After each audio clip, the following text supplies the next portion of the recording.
CSN study में आप सभी का स्वागत है। तो इस वीडियो में हम लोग क्लास 11 के टर्म 2 के आने वाले इकोनॉमिक्स के मॉडल सेट नंबर 3 के कंप्लीट सॉल्यूशन करेंगे। देखिए, इससे पहले आप लोगों का जो अर्थशास्त्र यानी इकोनॉमिक्स है उसके हम मॉडल सेट नंबर 1 और मॉडल सेट नंबर 2 के कंप्लीट सॉल्यूशन करवा दिए हैं। अगर आप लोग नहीं देखे तो जाकर प्लेलिस्ट में मिल जाएगा, प्लेलिस्ट में जाकर आप लोग देख लीजिए, ठीक है। तो इस वीडियो में हम लोग मॉडल सेट नंबर 3 है उसके इंपॉर्टेंट प्रश्नों को देखेंगे और एक एक प्रश्नों को आसानी से समझेंगे और एक एक प्रश्नों का आसानी से हल करवाएंगे, ठीक है, और सभी प्रश्नों को उत्तर आसानी से समझेंगे, ठीक है।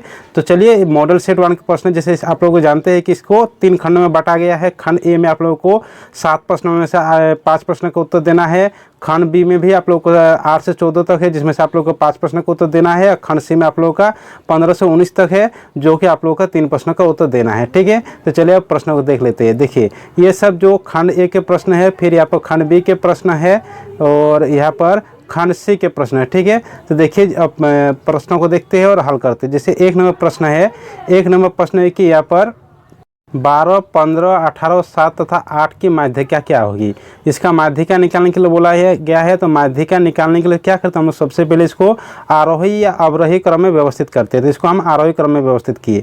तो समांकों को आरोही क्रम में सजाने पर, आरोही क्रम में मतलब छोटे से बड़े, सबसे पहले छोटा संख्या लेंगे, उससे बढ़ते बढ़ते जाएंगे। पहले 7 लिए, फिर 8, फिर 12, फिर 15, फिर 18। तो यहाँ पर देखिए, गिने कितना संख्या है यहाँ पर। देखिए 1, 2, 3, 4, 5 संख्या है यानी n बराबर 5। और माध्यिका बराबर सूत्र क्या होता है, m बराबर n + 1/2 पद। तो n कितना है, 5 + 1/2। तो 5 + 1 2 हो गए 6/2। 6/2 को 2 से काटेंगे तो 3। तो तीसरा पद कितना है, क्या है यहाँ पर, तीसरा पद यहाँ पर है देखिए 1, 2, 3, तीसरा पद है 12 यानी माध्यिका इसका निकल जाएगा 12, ठीक है। अब अगला प्रश्न आप लोगों का यहाँ पर है, अगला प्रश्न 2 नंबर है। 2 नंबर प्रश्न है कि परमाप विचलन किसे कहते हैं। तो परमाप विचलन क्या है, परमाप विचलन क्या है, देखिए परमाप विचलन किसे कहते हैं। देखिए, किसी श्रेणी के समांतर माध्य से निकाले गए उसके विभिन्न पद मूल्यों के वर्ग के माध्यों का वर्गमूल उस श्रेणी का परमाप विचलन कहलाता है। ये 2 नंबर प्रश्न का उत्तर हो गया। अब अगला प्रश्न 3 नंबर है। 3 नंबर यहाँ पर है प्रश्न की कीमत सूचकांक को परिभाषित कीजिए। तो कीमत सूचकांक क्या होता है, इसका उत्तर देख लेते हैं। देखिए, कीमत सूचकांक किसे कहा जाता है। कीमत सूचकांक संबंधित चर मूल्यों के परिणाम में होने वाले अंतरों को मापने की विधि है। अगला प्रश्न 4 नंबर है। 4 नंबर प्रश्न है यहाँ पर। 4 नंबर प्रश्न है कि न्यूनतम कैलोरी उपभोग के अनुसार भारत में निर्धनता रेखा को परिभाषित कीजिए। निर्धनता रेखा यानी गरीबी रेखा को। तो गरीबी रेखा को परिभाषित करने के लिए बोला गया है यहाँ पर कैलोरी के आधार पर। तो इसमें क्या होता है कि ग्रामीण क्षेत्रों में 2400 कैलोरी होते हैं और शहरी क्षेत्रों में 81 कैलोरी की आवश्यकता होती है। अगर इतना कैलोरी के मतलब कम हो तो मानेंगे कोई निर्धनता रेखा से नीचे है। तो वही है उत्तर। ग्रामीण क्षेत्रों के लिए प्रति व्यक्ति प्रतिवेदन 2400 कैलोरीज और शहरी क्षेत्रों के लिए 2100 कैलोरीज की आवश्यकता होती है। जिन्हें ये प्राप्त नहीं हो पाता वो भारत में निर्धनता रेखा से नीचे माना गया है, ठीक है। अब अगला प्रश्न 5 नंबर है यहाँ पर। 5 नंबर प्रश्न है यहाँ पर। 5 नंबर कि भारत में नारी शिक्षा को प्रोत्साहन देने का कोई एक कारण लिखिए। देखिए, तो नारी शिक्षा को प्रोत्साहन देने का कारण क्या है। तो इसका उत्तर हो जाएगा कि भारत में नारी जाति को आत्मनिर्भर बनाने के लिए नारी शिक्षा को प्रोत्साहित करना अति आवश्यक है। मतलब महिलाओं को ही आत्मनिर्भर बनाने के लिए नारी शिक्षा आवश्यक है, ठीक है। अब अगला प्रश्न यहाँ पर है। अगला प्रश्न 6 नंबर है। 6 नंबर प्रश्न है कि कुटुंबश्री क्या है। तो कुटुंबश्री क्या है, कुटुंबश्री है नारी को मतलब महिला को सशक्त बनाना तथा महिला को शिक्षा देना, जो कि केरल में अपनाया गया था। तो कुटुंबश्री केरल सरकार की ओर से शुरू की गई पहल है जो गरीबी और महिलाओं को सशक्तिकरण के लिए काम करती है, ठीक है। अगला प्रश्न यहाँ पर 7 नंबर है। 7 नंबर प्रश्न है। 7 नंबर प्रश्न है कि चीन में सुधार के प्रारंभिक चरण में किन क्षेत्रों में सुधार किए गए। तो शिक्षा के क्षेत्र में एक तो सुधार किया जाना आवश्यक है, इसलिए शिक्षा के क्षेत्र में सुधार किया गया। चीन में सुधार के प्रारंभिक चरण में शिक्षा के क्षेत्र तथा तकनीकी के क्षेत्रों में सुधार किया गया। अब अगला प्रश्न 8 नंबर है। 8 नंबर प्रश्न है कि निम्नलिखित आंकड़े का माध्यिका की गणना कीजिए। देखिए, यहाँ पर एक्स और एफ दिया गया है, इसका माध्यिका निकालने के लिए बोला गया। तो चलिए माध्यिका निकालते हैं इसका। तो माध्यिका यहाँ पर निकालते हैं। तो देखिए, पहले एक्स के लिए एक्स का मान लिखिए 10, 12, 14, 16, 18 जो दिया गया है। एफ का मान लिखिए 4, 5, 6, 3, 2, ठीक है।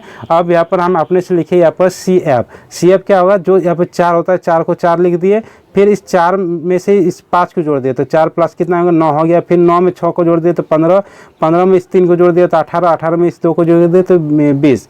और यहाँ पर इस सभी को जोड़ने के बाद 20 आएगा तो n बराबर यहाँ पर कितना हो जाएगा 20 हो जाएगा, n बराबर 20 हो जाएगा।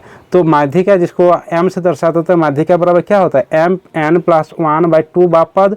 तो n कितना है 20/1/2 तो 21/2 बा पद। तो 21/2 यानी 10 भागा देंगे तो 10.5 बा पद, तो 10.5 बा पद। तो देखिए CF में देखिए 10.5 से कौन बड़ा है कि नज़दीक का बड़ा है, 10.5 से नज़दीक का बड़ा है यहाँ पर 15 है। और देखिए 15 के सीधा में जाइए यहाँ पर 14 मिलेगा, तो 15 के सीधा में जो मिलेगा वही होगा माध्यिका, यानी यहाँ पर माध्यिका बराबर हो जाएगा यहाँ पर 14। ठीक है। अब अगला प्रश्न देखते हैं, अगला प्रश्न 9 नंबर।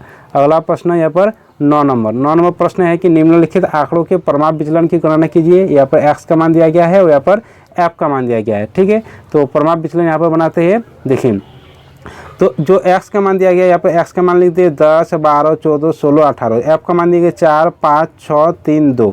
तो परमाप विचलन निकालने के लिए सबसे पहले हम लोग माध्य निकालेंगे। ठीक है, तो माध्य निकालने के लिए क्या करेंगे यहाँ पर f इंटू एक्स, तो f इंटू एक्स यहाँ पर गुणा करेंगे तो 10 गुना 4 कितना होगा 40, 12 गुना 5 60, 14 गुना 6 84, 16 गुना 3 48, 18 गुना 2 36 हो जाएगा। ठीक है, अब इसको सभी को जोड़ देंगे, f को जोड़ देंगे तो कितना होगा सिग्मा, जोड़ देंगे तो 20 होगा जिसको सिग्मा f बोलेंगे। ठीक है, अब यहाँ पर इस सब को जोड़ देंगे, सबको जोड़ देंगे तो इसको बोलेंगे क्या सिग्मा fx, जोड़ने के बाद आएगा 268। तो सब आ गया। अब निकालेंगे माध्य को x बार के द्वारा दर्शाते हैं, तो x बार बराबर क्या होता है सिग्मा fx बटा सिग्मा f। तो सिग्मा fx कितना है 268 डिवाइड 20। तो यहाँ पर 2 से काट देंगे तो यहाँ पर 2 1 9, 2 3 6, 2 4 8, यहाँ पर 10 से काट देंगे 2 10 से 20, तो 134/10। तो एक गो नीचे एक गो 10 है तो एक गो बाद के बाद पॉइंट, एक गो डिजिट के बाद पॉइंट लग जाएगा, यानी 13.4 इसका माध्य होगा। ठीक है, अब यहाँ पर करेंगे एक कॉलम बनाएंगे कि dx बराबर x माइनस x बार यानी माध्य। तो x माइनस माध्य कितना है यहाँ पर 13.4। तो यहाँ पर देखिए x कितना है 10, तो 10 में 13.4 घटाएंगे तो -3.4। फिर x कितना है 12 में यहाँ पर 13.4 घटाएंगे तो -1.4। 14 में यहाँ पर 13.4 घटाएंगे तो 0.6। 16 में यहाँ पर 13.4 घटाएंगे तो 2.6। 18 में यहाँ पर 13.4 घटाएंगे तो 4.6। ठीक है, ये घटा लिए। यहाँ पर अब निकालेंगे dx स्क्वायर मतलब इसका होल स्क्वायर, जैसे -34 का होल स्क्वायर। तो -34 का होल स्क्वायर क्या होगा 11.56, -1.4 का होल स्क्वायर क्या होगा 1.96। उसके बाद यहाँ पर 0.6 का होल स्क्वायर क्या होगा 0.36। 2.6 का होल स्क्वायर कितना होगा 6.76 और 4.6 का होल स्क्वायर कितना होगा 21.16। ठीक है, ये निकाल लिए। अब यहाँ पर निकालेंगे f इंटू dx स्क्वायर। तो देखिए f कहाँ पर है, यहाँ पर f है, यहाँ पर dx स्क्वायर है, इसको गुना कर देंगे तो 4 गुना 11.56 को गुना करेंगे तो 46.24 आएगा। फिर 5 गुना 1.96 करेंगे तो 9.80 आएगा। फिर यहाँ पर 6 और यहाँ पर 0.36 को गुना करेंगे तो यहाँ पर आएगा 2.16। फिर 3 और 6.76 को गुना करेंगे तो 20.28 आएगा। फिर 2 इंटू 21.16 को गुना करेंगे तो 42.32 आएगा। ठीक है, अब इसको क्या करेंगे जो f dx स्क्वायर आया इस सबको जोड़ देंगे, तो सबको जोड़ने के बाद आएगा 120.80 जिसको बोलेंगे सिग्मा f dx स्क्वायर। ठीक है, अब निकालेंगे परमाप विचलन जिसको इंग्लिश में बोलते हैं स्टैंडर्ड डेविएशन। तो उसका सूत्र क्या होता है रूट अंडर, यहाँ पर जो है कि root under sigma f dx square divide sigma f। तो अब मान बिठा देंगे यहाँ पर, तो root under sigma f dx square कितना है 120.80 डिवाइड सिग्मा f कितना है 20। तो 20 यहाँ पर इसको हल कर देंगे तो कितना होगा 6.04 और 6.04 का वर्गमूल निकालेंगे तो 2.46। ठीक है, अब अगला प्रश्न देखते हैं। अगला प्रश्न यहाँ पर 10 नंबर है। देखिए यहाँ पर 10 नंबर प्रश्न है। यहाँ पर 10 नंबर प्रश्न कि सहसंबंध गुणांक r के विभिन्न मानों 0, 1 तथा -1 की व्याख्या कीजिए। देखिए सहसंबंध गुणांक जो हम लोग r निकालते हैं ना, तो उसका मान 0, 1 तथा -1 के बीच में ही निकलता है, तो उसका मान निकालने के लिए बोला है। तो देखिए अगर +1 निकलेगा तो उसको बोलेंगे कि पूर्ण सहसंबंध है, उसी तरह पूर्ण धनात्मक सहसंबंध है। ठीक है, प्लस है तो पूर्ण धनात्मक, अगर -1 निकलेगा तो इसको बोलेंगे पूर्ण ऋणात्मक सहसंबंध। और अगर r का मान 0 निकलेगा तो बोलेंगे सहसंबंध की अनुपस्थिति। तो बस उसी को लिख देना यहाँ पर।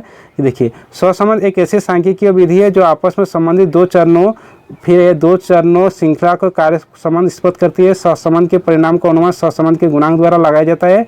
सहसंबंध के निम्न परिणाम हो सकते हैं। देखिए, पूर्ण सहसंबंध, जब दो श्रेणी में परिवर्तन एक ही दिशा में है और समान अनुपात में हो तो सहसंबंध पूर्ण धनात्मक कहलाता है। ऐसी स्थिति में सहसंबंध गुणांक +1 होता है। इसके विपरीत जब दोनों श्रेणी में परिवर्तन विपरीत दिशा में हो और उनके अनुपात समान हो तो सहसंबंध पूर्ण ऋणात्मक कहलाता है तथा इसका गुणांक -1 होता है। ठीक है, यह हो गया ऋणात्मक, पूर्ण ऋणात्मक सहसंबंध। अब जब r का मान निकलेगा 0 तो उसको बोलेंगे सहसंबंध की अनुपस्थिति। यदि दो श्रेणियों में परस्पर आश्रितता बिल्कुल ना पाई जाती तो सहसंबंध का अभाव होता है। ऐसी स्थिति में गुणांक 0 होते हैं, जो कि हम बोले अभी। अब अगला प्रश्न है यहाँ पर, देखिए अगला प्रश्न यहाँ पर 11 नंबर है। यहाँ पर 11 नंबर प्रश्न है कि निम्नलिखित आंकड़े से सरल समूहित कीमत सूचकांक तैयार कीजिए। यहाँ पर वस्तु दिया गया है ABCD, आधार वर्ष दिया गया है 2, 5, 4, 2, मतलब आधार अवधि की कीमत, और वर्तमान अवधि की कीमत दिया गया 4, 6, 5, 3। इसका निकालना बोला है कीमत सूचकांक। ठीक है, तो इसका कीमत सूचकांक निकालेंगे तो उसी को लिख दिए, यहाँ पर वस्तु सब लिख दिए, यहाँ पर आधार अवधि लिख दिए जो दिया गया प्रश्न में, यहाँ पर वर्तमान अवधि कीमत लिख दिए। ठीक है, और यहाँ पर टोटल किए, इसको सभी को जोड़ दिए तो सभी को जोड़ने के बाद कितना आएगा 13, जिसको बोलेंगे सिग्मा PO। ये जो आधार वाला है, और इस सब को जोड़ेंगे, ये जो वर्तमान वाला है इसको जोड़ेंगे तो 18 आएगा, जिसको बोलेंगे सिग्मा P1। ठीक है, अब यहाँ पर निकालेंगे कीमत सूचकांक। तो कीमत सूचकांक को दर्शाते P01, जिसका सूत्र होता है sigma P1 divide sigma P0 into 100। तो सिग्मा P1 है 18, तो 18, सिग्मा P0 है 13, तो 18/13 गुना 100। तो इसको हम हल कर देंगे, तो हल करने को यानी कितना है 1800/13। तो 13 से 18 को भगा देंगे तो कितना आएगा वहाँ 138.46। ठीक है, तो इसमें देखिए, तो इसमें क्या हुआ कि अतः वर्तमान कीमत अवधि का मूल्य 138.46 है, अर्थात वर्तमान कीमत अवधि में आधार अवधि की तुलना में, मतलब देखिए आधार अवधि मान लेंगे हाँ 100 में कितना बढ़ा 38.46 ना, तो इसीलिए 38.46% मूल्य वृद्धि हुई। ठीक है, अगला प्रश्न देखते हैं। यहाँ पर अगला प्रश्न यहाँ पर 12 नंबर है। 12 नंबर प्रश्न है कि भारत में निर्धनता निवारण के लिए सरकार के द्वारा अपनाई गई नीतियों के नाम लिखिए। तो निर्धनता को हटाने के लिए सरकार द्वारा समय समय पर बहुत सारी योजना लाई गई, जैसे यह है कि महात्मा गांधी रोजगार योजना, स्वर्ण जयंती ग्रामीण रोजगार योजना, काम के बदले अनाज योजना। तो इस सब यहाँ पर लिख देना है कि भारत में निर्धनता निवारण के सरकार द्वारा निम्नलिखित योजनाओं को अपनाया गया है। 1 स्वर्ण जयंती ग्राम स्वरोजगार योजना, 2 नंबर संपूर्ण ग्रामीण रोजगार योजना, 3 नंबर प्रधानमंत्री ग्रामोदय योजना, 4 नंबर स्वर्ण जयंती शहरी रोजगार योजना, 5 नंबर राष्ट्रीय वृद्धावस्था पेंशन योजना, 6 नंबर राष्ट्रीय परिवार लाभ योजना, 7 नंबर राष्ट्रीय मातृत्व लाभ योजना। इसी तरह यहाँ पर भी है काम के बदले अनाज के राष्ट्रीय कार्यक्रम, राष्ट्रीय ग्रामीण रोजगार गारंटी योजना। तो ये सब आप लोग ये सब जो है ये लिख देना है। ठीक है, अगला प्रश्न यहाँ पर 13 नंबर है। 13 नंबर प्रश्न है कि किसी व्यक्ति के लिए कार्य के दौरान प्रशिक्षण की आवश्यकता क्यों होती है। तो प्रशिक्षण की आवश्यकता क्यों होती है, ताकि वो काम, प्रशिक्षण इसलिए किया जाता है ताकि वो काम के बारे में जान जाए कि क्या काम करना है क्या नहीं। तो इसका चलिए यहाँ पर उत्तर है, यहाँ पर उत्तर इसका देख लेते हैं। देखिए यहाँ पर उत्तर है इसका कि कर्मचारियों को कार्य पर प्रशिक्षण देने का उद्देश्य उन्हें कार्य की वास्तविक परिस्थितियों एवं आवश्यकता से कम समय से परिचित कराना है। जब कर्मचारी कार्यों पर प्रशिक्षण प्राप्त करते हैं तो वो स्वयं समस्त क्रियाओं को देखते हैं और उन्हीं क्रियाओं द्वारा सीखते हैं। इससे प्रशिक्षण के समय में पर्याप्त कमी, फिर है यहाँ पर आगे पर्याप्त कमी, फिर है यहाँ पर है देखिए यहाँ पर पर्याप्त कमी हो जाती है। प्रशिक्षण व्यय भी बहुत कम हो जाती है। प्रशिक्षण व्यावहारिक होती है जिससे परीक्षार्थी भी रुचि के साथ कार्य सीखता है। कार्यों का वास्तविक वातावरण मिलने के कारण इसकी कार्य अभ्यास भी काफ़ी अच्छी हो जाती है। कर्मचारी को अपने कार्यों को प्रगति को देखने का अवसर प्राप्त होता है जिससे वो अधिक से अधिक कार्य करने के प्रयास करता है। ठीक है, अब अगला प्रश्न यहाँ पर 14 नंबर है। 14 नंबर प्रश्न यहाँ पर है कि यहाँ पर प्रश्न है कि विविधीकरण के स्रोत के रूप में मत्स्य पालन के महत्व पर संक्षिप्त टिप्पणी लिखिए। तो यहाँ पर मत्स्य पालन के लिए एक टिप्पणी लिखने के लिए बोला गया है। तो इसका उत्तर हो जाएगा यहाँ पर देखिए 14 नंबर का। तो मत्स्य पालन एक फायदेमंद खेती है जिसे आम आदमी आसानी से कर सकता है। खेती की तरह न तो इसे अधिक मजदूरी लगती है और न ही बीमारी लगने की संभावना रहती है। अधिक वर्षा, ओले या पाले का डर भी नहीं रहता। मत्स्य पालन की सबसे बड़ी विशेषता यह कि जरूरत पड़ने पर हर साइज की मछली का मूल्य मिल जाता है। उसके बाद आगे है कि भारतीय अर्थव्यवस्था में मछली पालन एक महत्वपूर्ण व्यवसाय है जिसमें रोजगार की अपार संभावना होती है। ग्रामीण विकास एवं अर्थव्यवस्था में मछली पालन की महत्वपूर्ण भूमिका है। ठीक है, तो देखिए इस वीडियो में हम लोग सेक्शन ए और सेक्शन बी बी का ही करेंगे अगला, क्योंकि वीडियो बहुत सारा लंबा बन जा रहा है। अगले वीडियो में हम लोग सेक्शन सी वाला करेंगे जो आप लोगों के 15 से 19 नंबर तक है, ठीक है। तो इस वीडियो में हम लोग 1 से 14 नंबर तक प्रश्नों का कंप्लीट सॉल्यूशन किए, ठीक है। तो सभी दोस्तों के साथ इस वीडियो को शेयर कर दीजिए, वीडियो को लाइक कर दीजिए और चैनल को सब्सक्राइब नहीं किए तो चैनल को सब्सक्राइब कर दीजिए। चलिए मिलते हैं अगले वीडियो के साथ।